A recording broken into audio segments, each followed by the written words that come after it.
Period products are school supplies. Full stop. If a student enters my classroom and they don't have a pencil, my job as the instructor is to make sure they have a pencil so they can learn. And we have to understand period products in the same way.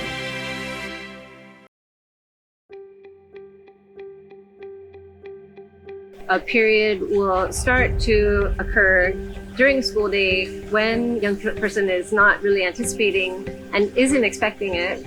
So they're surprised by it, and they may not even have been prepared for it psychologically or emotionally, and may not have ever had any conversations with any adults about it. There were a lot of kids who didn't have menstrual products, and that was a real problem because it really affects their education. And it could be difficult to bleed through your pants, and you might not want to go to school ever again. Girls and all menstruators have been receiving the stigma and the harassment that comes with periods when they bleed through, or just in general being ashamed of themselves. So in the fall of 2019, a student in my classroom bled through their clothing. And then they got really badly bullied for it. And then some of our other club members were like, hey, Miss Mili, this isn't okay. What could we do to fix this problem? Any good teacher says, let's research the topic. And it turned into a service learning project where students built a menstruation station to make sure no other student would not have a period product when they needed one. So at our school, we were able to provide these supplies for everyone.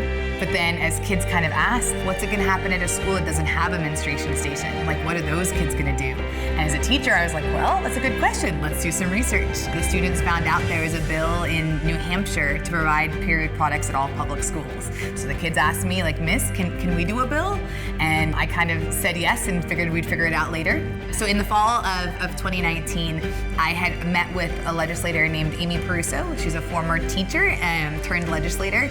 So in the 2020 legislative session, they wrote our first bill, and it was doing great. The kids were testifying at the Capitol. The bill had passed our first committee. 8th graders from Lima Intermediate. When I'm bleeding through my pants, do you think that I'm paying attention during class? 12-year-old girls like me are missing whole weeks of school because of their period. And then COVID came and closed the legislature. So the vast majority of the students who were really mobilized around this issue were actually middle school students. So anywhere between 6th and 8th grade. I think the beautiful thing about middle schoolers is, yeah, they're wired for justice. They have this voice, they're becoming who they are, and they understand the world. I didn't give them anything they didn't already have. What I did was I amplified that voice, and we pulled open the doors in this building of power where the kids should be every day anyway.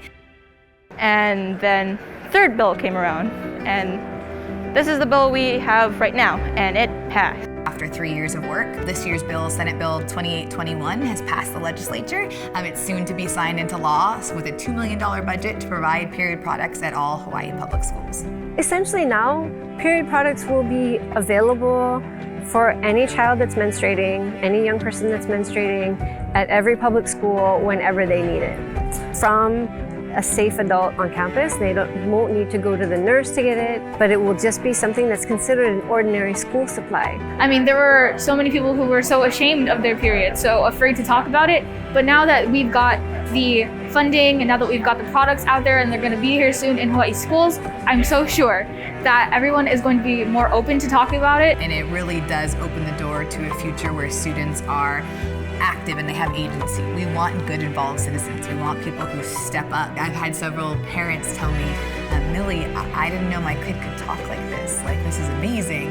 And crying as they're watching us on YouTube live in the Senate hearings. And it's incredible as a teacher to be able to see that for that parent connection, but also that parent then submit testimony on the bill, and it's getting them more involved. And that's what it's going to take, especially what's happening with women's rights right now. We need all hands on deck.